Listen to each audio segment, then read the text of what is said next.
ゆっくりレ夢ムと、ゆっくりマリサだぜ。さ、なんで私たちがこんな動画に呼ばれているのか知ってる？配信者のやつによれば、どうやらアプリのちゃんとした解説はずんだもんたちに任せて、こっちの裏話シリーズを私たちに頼む、ってことらしいぜ。なるほど、つまりお役目分担ってわけか。ずんだもんとメタンの組み合わせなら、割と公式っぽく信頼感があるもんね。そうそう。で、こっちの裏話シリーズでは、アップデート内容の説明や、プログラマの言い訳を、展開していってほしい、ってことだったぜ。言い訳、か。もしかしてこれ、汚れ役ってことじゃないの？いいや、歯に衣を着せないところが信頼されたと捉えてほしいぜ。マリサの口を借りれば、言いにくいこともズバッと言えるって魂胆なのね。今回は2023年11月のアップデートと、その主な項目である計算内容の訂正について解説するぜ。それじゃあ、ゆっくりしていってね。まず、前回のアップデートから随分長いこと、音沙汰がなかったけれど、配信者は一体何をしていたの？では、プログラマに聞いてきた、今回のアップデート内容を挙げてみるぜ。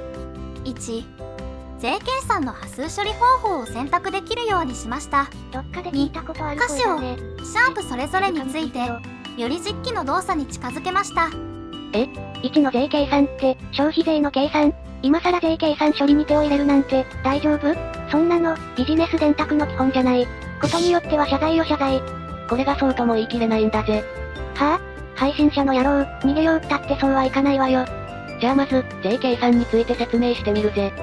例えば、税率 10% の時の計算方法を考えてみてくれ。そんなの小学生でもできるわよ。元の値段 20% 増しだから、0.1 を増したもの。だから、元の値段に 1.1 をかければ元まるわね。そうだな。例えば1000円に 1.1 をかけて、税込み1100円、ってイメージだな。当たり前じゃない。今更そんなことを聞いてくる奴が作った電卓なんて、話にならないわよ。まあ待ってくれ。じゃあ税抜きだとどう計算すればいいと思う？そんなの、さっきの税込みの逆でしょ？税込み金額を逆に 1.1 で割ると税抜きが元まるわ。例えば、さっき求めた税込み1100円を 1.1 で割ると、1000円になるんだな。でしょう。こんなのどこに間違う要素があるのよ。税込みは掛け算、税抜きは割り算で簡単に元まるわ。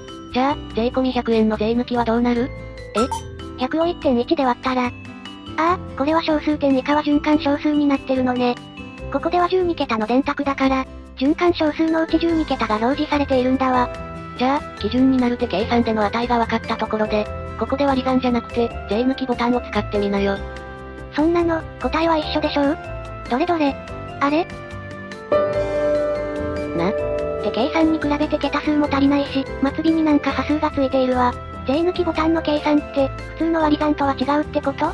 で、この税抜きを求めたところで、これを税込みに戻してみようか。まずはさっきと同様、先に手計算で確認をしてみるわ。表示されている数値に 1.1 をかけて、税抜き計算の段階で波数が出ちゃっているから、元の100には戻らないわね。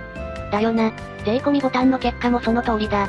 だから、税込みボタンは、今表示されている結果をもとに、税込み計算を行っていると考えられるわね。と、思うよな。はぁ？ここで、同じ計算を8桁モデルの SL300A で試してみ。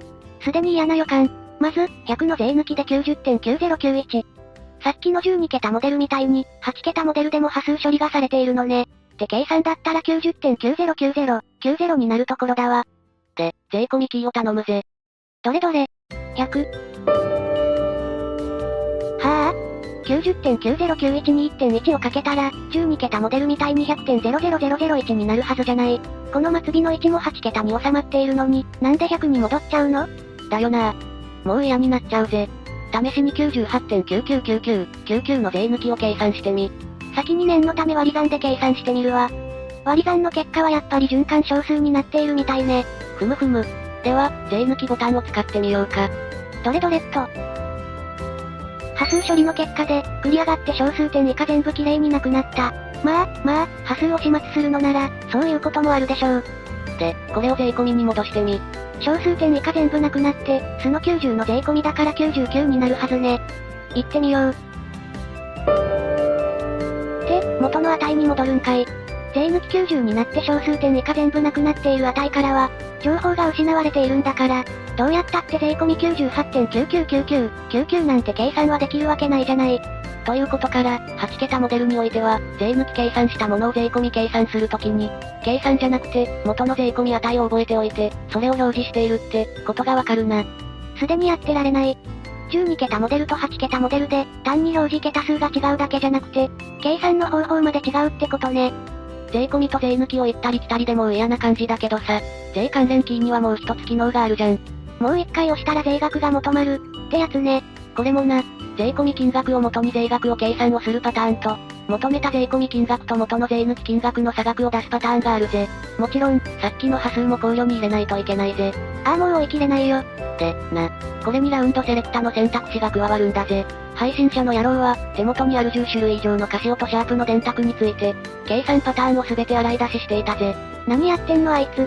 電卓にどんだけ時間かけてるの？時間かけてるんじゃなくて、時間かかるんだぜ。あ、参考にシチズンの電卓も用意したけれど、それはまた別のルールで動いているらしいぜ。いやー、もういやー。で、このエクセルシートに計算ルーチンを組み込んで、全部のパターンがバチコーンって合うように条件を調整した結果、実用上、計算パターン3つにまとめることができたらしいぜ。開発時間かかる割に地味すぎる。っていうかさマリサ、電卓でこの税計算の波数ってほとんど話題に上がらないじゃない。ってことはさ、やらなくてもよかった、ってことじゃないの？というか、確かにさっき挙げたシチズンの電卓では、この税抜き時の波数扱いはされていないぜ。だから、100の税抜きは普通にて計算、100割る 1.1 と同じ値になるぜ。まあ、その後の波数の辻褄の合わせ方はまた異なっていて、税額側に波数を持っていったりしているんだけどな。税計算の扱い方には、実物の電卓でも複数の方法があるってことね。じゃあ、アプリの前バージョンのように、この電卓アプリの税計算は波数処理していませんって言えばそれで済んだんじゃないの？この配信者にとって実物の電卓の動きは神の御言葉にも等しいからな。だから、泣きながらでも実物に合わせる以外の選択肢はないぜ。電卓の殉教者かよ。頭おかしなるで。あと、次の項目のもっと実機らしく、ってのは何のことなのかしら？ああ、細々としたカシオとシャープの違いをさらに拾い直した、ってことらしいぜ。例えば、すぐわかる例を挙げてみると、シャープだと例にサインチェンジを行うことができてマイナスの例って表記ができるけれど、カシオはそのままでは例にサインチェンジは効かない、とからしい。それ、時間かけて実装する必要あるの？あ、カシオでも、例を表示しているところに小数点を入力すると、画面上は例で変わりはないけれど、サインチェンジでマイナス例できるようになるらしいぜ。内部の実装的には納得の動きなんだけれど、こんなの気づかないよね。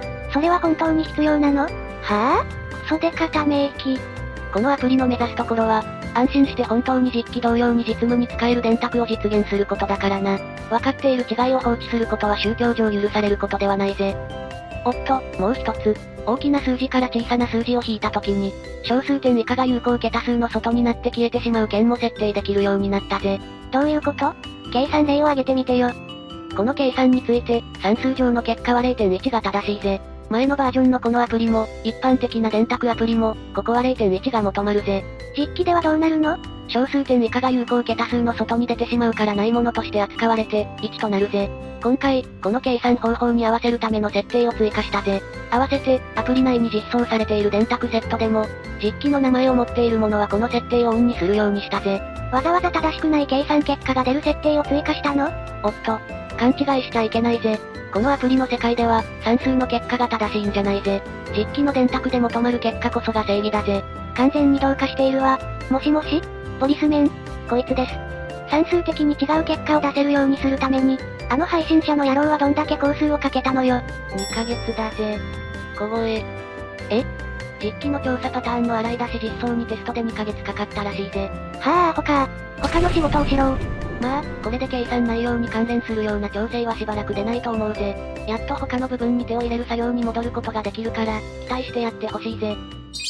以上が、この11月のアップデートの内容だったぜ。変更が当たったのは、税計算の時の波数扱いと、桁情報落ちの扱いに関わることだったね。